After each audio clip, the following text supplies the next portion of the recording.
Good morning. आज हम पढ़ेंगे बीएससी पार्ट फर्स्ट का paper second cell biology and genetics. इसमें हम पढ़ेंगे सेल ऑर्गेनल माइटोकॉन्ड्रिया।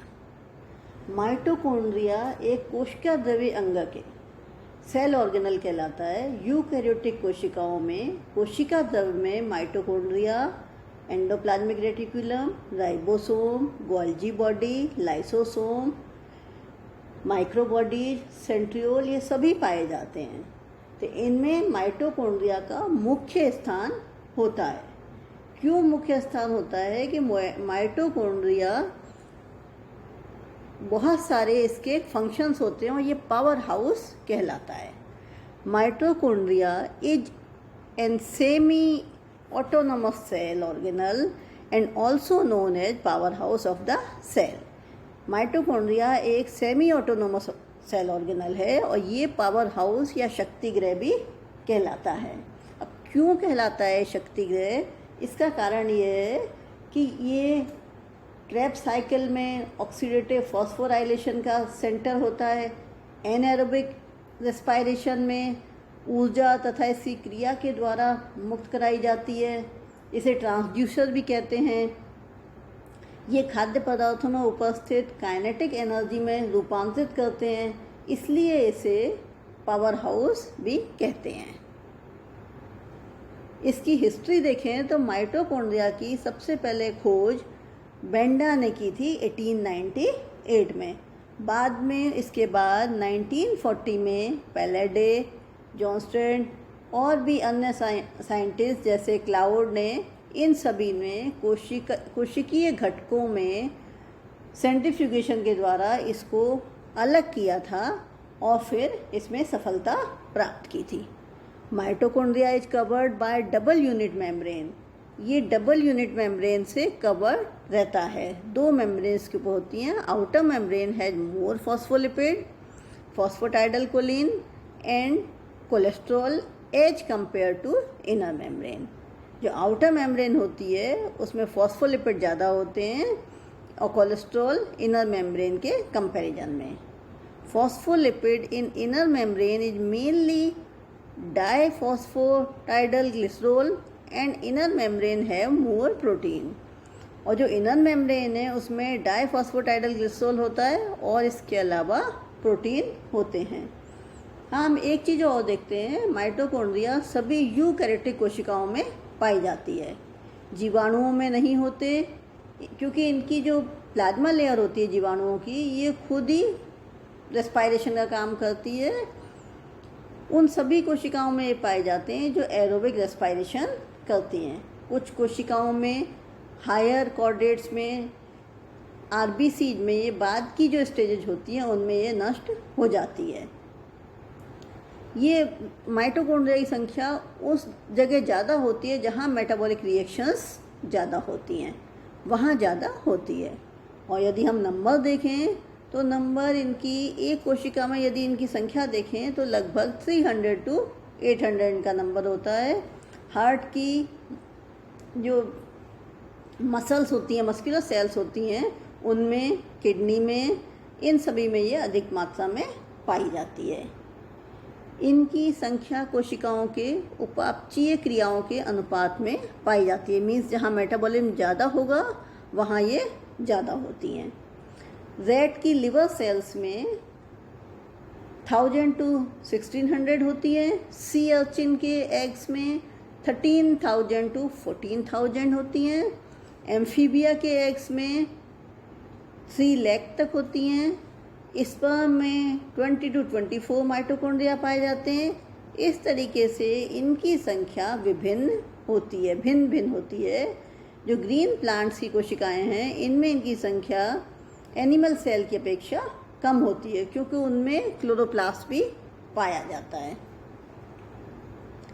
मान लीजिए हम एक चीज़ और देखते हैं, शेप एंड साइज। तो माइटोकॉन्ड्रिया गोलाकार होती है, क्लोरेला में ये ट्यूब लाइक होती है और ब्रांच्ड होती है। इसकी जो खुद की साइज है ये इसकी एक्टिविटीज से इफेक्ट होती है।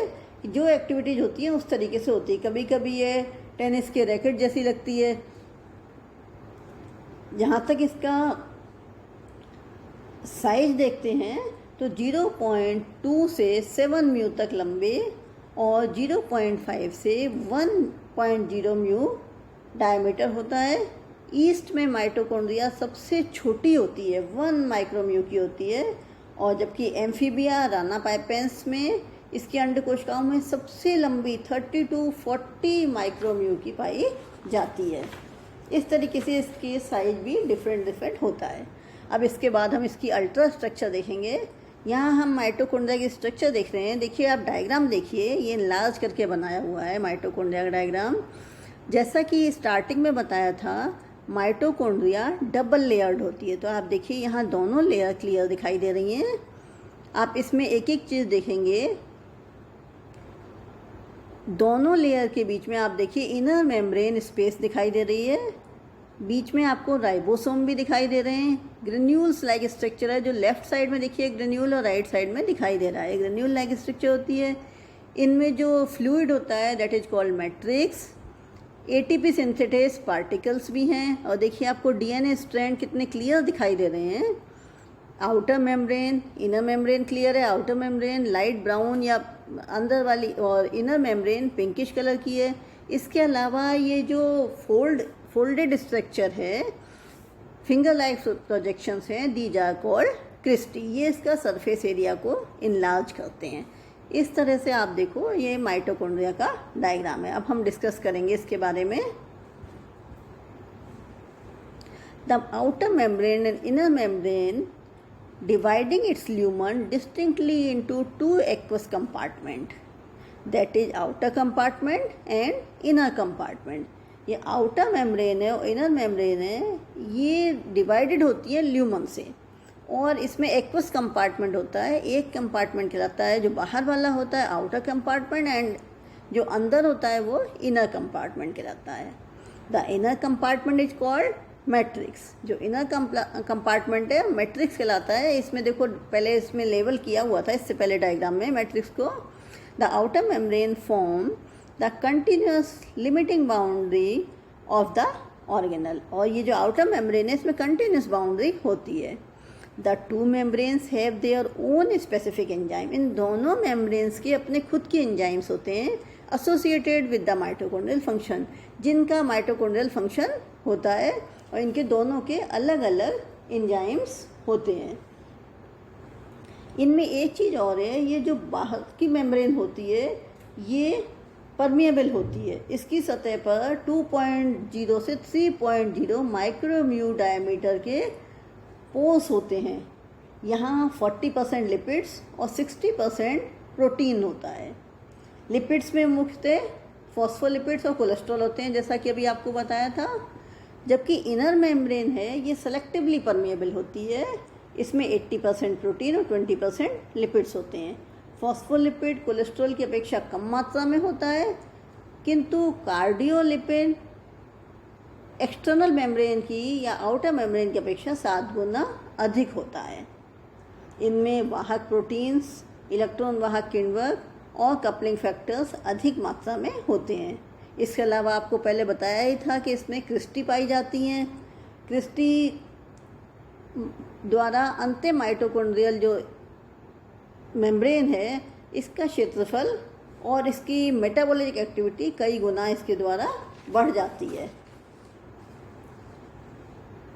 इनमें अलग अलग सतह भी पाई जाती हैं, एम साइड और सी साइड कहलाती हैं, जो हम आगे देखेंगे।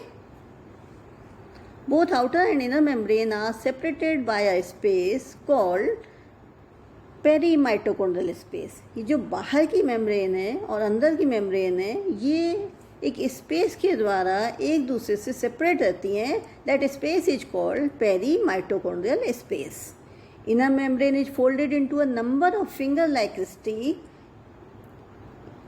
जो इनर मेम्ब्रेन है डायग्राम में बताया था, इसमें फिंगर लाइक प्रोजेक्शन होते हैं, these are called cristae. In metabolically active mitochondria number of cristae is larger. जहाँ मेटाबॉलिक एक्टिविटी ज़्यादा होती है वहाँ क्रिस्टी का नंबर भी ज़्यादा होता है, जहाँ मेटाबॉलिक एक्टिविटी कम होती है वहाँ क्रिस्टी का नंबर कम होता है। तो ये डायरेक्टली रिलेटेड होती है मेटाबॉलिक एक्टिविटी से।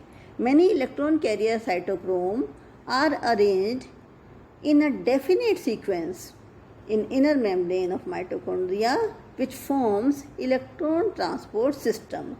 बहुत सारे इलेक्ट्रॉन कैरियर साइटोक्रोम हैं जो अरेंज होते हैं, एक सीक्वेंस में अरेंज होते हैं इनर मेम्ब्रेन में, जो कि इलेक्ट्रॉन ट्रांसपोर्ट सिस्टम में काम आते हैं, बनाते हैं जो इलेक्ट्रॉन ट्रांसपोर्ट सिस्टम को।